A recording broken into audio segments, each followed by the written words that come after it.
Obviously, sort of performances, the consistency at the moment, not quite there as you might like. How fine are the margins? I think we're seeing they're very fine, aren't we? I thought that, again, at the level that we're playing at, you're going to have 10 teams that you've got to be ready for, probably more.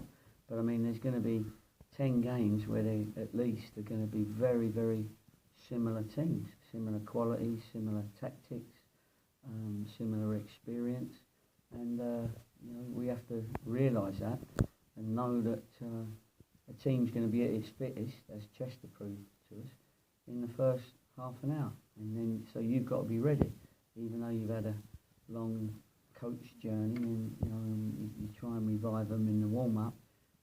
We was a bit slovenly in the first 15 minutes, 20 minutes.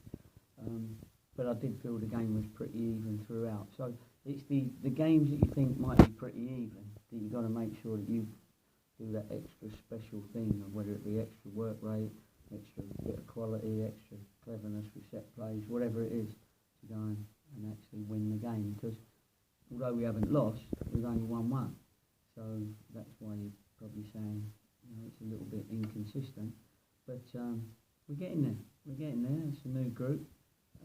A lot of the group has not played in this league before, so it's a learning curve for them.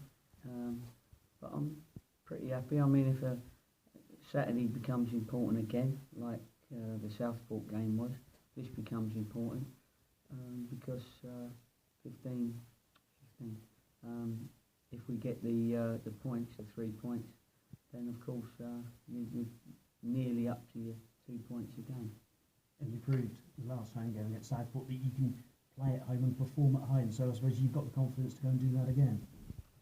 Yes, I'm sure the boys they've certainly got the ability to go and do that again. Sometimes the confidence comes with what happens at the start and who's feeling right, who's not feeling right. And funny enough, we talked about in my Cambridge days when we used to throw cold buckets of water over players before a game after a long journey, and the players won't like me mentioning it, but I may start that again if we start slovenly again away from home. But and we did it so well at Cambridge that we started doing it at home as well, so there was no respite from it. So all these people that thought the ice bucket challenge was new, I was doing it with John Beck at Cambridge 15 years ago. And because of your experience of things like that, I suppose you've got all those sort of tricks in the locker, up your sleeve, however you want to describe them. I suppose you can just keep the players on their toes very easily, can't you? Yeah, you've got to keep the players on their toes. You've got to do different things every now and again to keep their minds active and to keep them guessing. And you might have to change a day off, not give them a day off, give them 2 days off. Just to keep them guessing really and keep them thinking. But because we do our reviews after every game, that gets them to see their performance. And so if I've said at half time or at the end of the game you played well, they can see that I'm telling the truth from what I've seen. But also if they haven't affected the game, then they can also see that, and we'll highlight that and show them. And sometimes they get a little bit embarrassed by their own performance. So if they're embarrassed, hopefully next time they won't want to be embarrassed again. So they put that little bit more effort in. But we have got a super group for that. It's been the best class I've ever had, and as far as a classroom is concerned. And so I've got no problems with them picking up and improving where they need to. Do you know which way you'll go yet in terms of your selection, or how much do you pay attention to the next couple of days' training? I pay attention to the training. I'm a little bit about continuity. I think that's important. But we've got sort of 12 players that have been sort of playing regular now, if you include Asa, to the 11 that have been starting. So I've got a little bit of manoeuvrability there if I need it. But we'll see. I've not picked a team yet in my head. So we'll see what happens on Saturday. But what I know is, whatever team I pick, they'll give it a right go, and hopefully we can get another Southport type performance. Looking at Barrow, they obviously got a bit of a tonking at Forest Green last week, but recovered well at home to Guiseley midweek. So, you can see that they've still got some of their promotion form perhaps with them. Yeah, they'll be on a bit of a roll, won't they, for having promotion.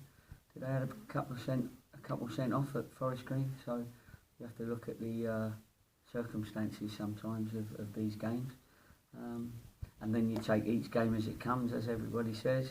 And that's true, and we'll do our homework religiously on Barrow as much as we will anybody else. But we are at home. They've got the long travel this time, so whether they throw buckets of cold water over each other, we'll have to wait and see how they start. But anyway, we've got to be ready, and our supporters deserve a good home game coming up. I'd have been gutted if it had been another long away trip, because listen, let's mention that M6, because that was a nightmare. I don't know if you boys got caught in it, and the supporters would definitely have got caught in it. But the roadworks at 12 o'clock at night, do you know what I mean? Why don't they all go home? Go home to bed, see your wives and kids. Saying, don't work the roads at 12 o'clock at night, what is it going on? Anyway, that's my little rant over, because we was like 2 hours in that flipping traffic on that M6, and so the supporters, who probably some would have been in that, hopefully they're pleased they're back home safely and can watch their team perform at home. Is James Rowe in full training yet? Yeah, they're in full training today. So he's been signed off, as it were, from the physio. They hadn't quite signed him off up until the last game. So he's another one that is an option for us. Everyone else okay? Yeah, there's a couple of bruised toes, a couple of bruised egos. Physio can't really do anything about. But no, we're okay. And Chester are going to be there or thereabouts. So sometimes you have to give credit to the opposition. I thought it was a really tough game, a good game of football, and both teams were trying to win it. And I think every game so far, probably other than the Southport game where they had men behind the ball, but teams like Lincoln and Chester, they're going to try and win every game they play in, same as us. Are you any closer on the chase for a centre half in on loan? I think so. But I've been saying that for 6 weeks now, so I'm going to leave it like that just for a minute. And if it comes quickly, it'll be a nice surprise, because I still feel that's the only area that we need strengthening in, because you've got Pars can go right back. Jack Bartram can play left back because he's ambidextrous. He's right and left footed anyway, probably right and left handed as well. So he can go over there if we brought in, if a centre half had to come in. If we lost a right back or left back, we got cover now. If we bring in this centre half, so that's the position we need. Be surprised. Finally, Zatkovic seemed to have a good game for Siren during the week. How much attention do you pay to the players who are out on loan at the moment, of just how they're progressing? Who's that, mate? Zatkovic. Are you sure that's the way you say it? That's how I've been saying Yeah, it. that's right. He's done great, hasn't he? That's why we want these players loaned out, because they get that confidence, they get that feeling that they come in to train with us still, and they play the game on Saturday rather than not play the game on Saturday. And I might have to do that with a couple more pretty soon. So we're pleased with all the lads that have gone out on loan, because they're all affecting their games at that level, and that's what they've got to do, and that gives them that sort of confidence. So when we feel it's time to call them back, we'll do that. Thanks, Gary. No problem. This is the last of 5 games back to back, as it were. You've got a bit of a chance to recharge the batteries. Has that been a sort of a thing that you've been aware of, the 5 games in a row at the start? Yeah, I've been aware of, and we kept our fingers crossed really that we didn't get any major injuries. We got little knocks, and a couple of the lads, 2 or 3 of the lads have been playing with knocks really. So you very rarely get a 100% fit group going into a game, but Yeah, the first 5 games were important. 10 is more important to me. But the first 5 games, because as you say, you've had no respite. It's been Saturday, Tuesday, near enough. So, you know, again, the result on Saturday makes it a good start. You know, if you draw, it's a medium start, and if you don't win, it's a poor start. You know, so that's how I'm looking at it in my head. Obviously, a home game coming up. You had to change the team in an away game, sort of early on, to try and combat Chester. How aware are you of just sort of trying to sort of keep to sticking your stall out attacking wise and not having to change it at home? Yeah, no. Well, I definitely won't change anything in my philosophy to the lads before the game. It's only if I feel that during the game someone's not keeping their end of the bargain, somebody's not quite affecting the game in their own personal way. You know, everybody, this group, I will never, there won't be any of this group that I have to take off through lack of effort, which I had to a couple of times at the end of last season.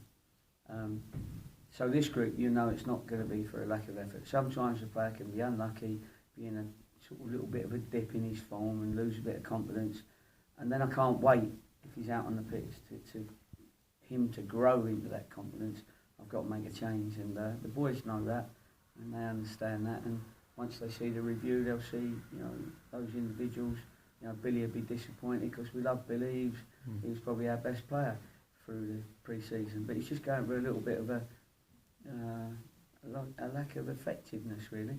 And he could have had 2 goals, couldn't he? He's had, you know, two efforts, just getting in there, but just not quite putting them away and not quite affecting the game like he should. So I'll make changes within a game, but generally I'll try and keep the philosophy of attacking teams before the game.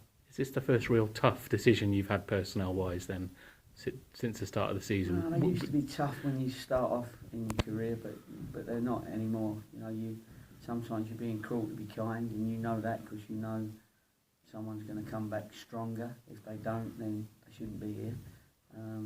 Shouldn't be in a professional sport, but this group will.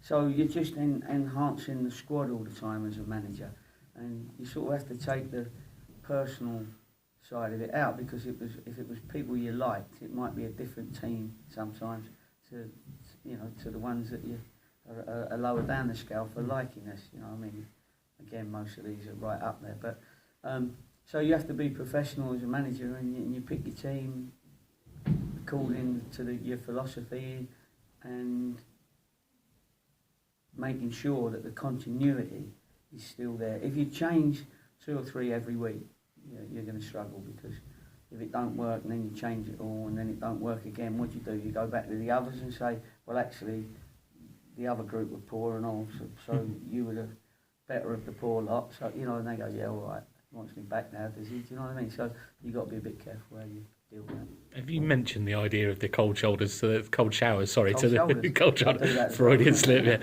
Yeah, cold showers to the players. And what was the reaction? I'll tell you what the reaction was. It was one of shock horror, because they could see Danny Wright, who worked under John Beck at Histon, smiling. So he knew what went on. And we used to have to fight Steve Claridge, for instance, who was in our team, to get him into the cold shower so that we could throw the bucket of cold water over him. And it was like a story every week where it was an actual fight, but it got everybody going.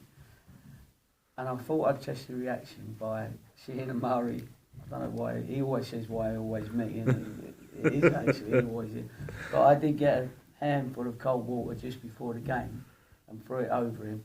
Well, if he reacts like he did with a handful of cold water, the bucket's going to kill him, don't worry about that. So and in fact he finished very lively. He was shutting down him, so done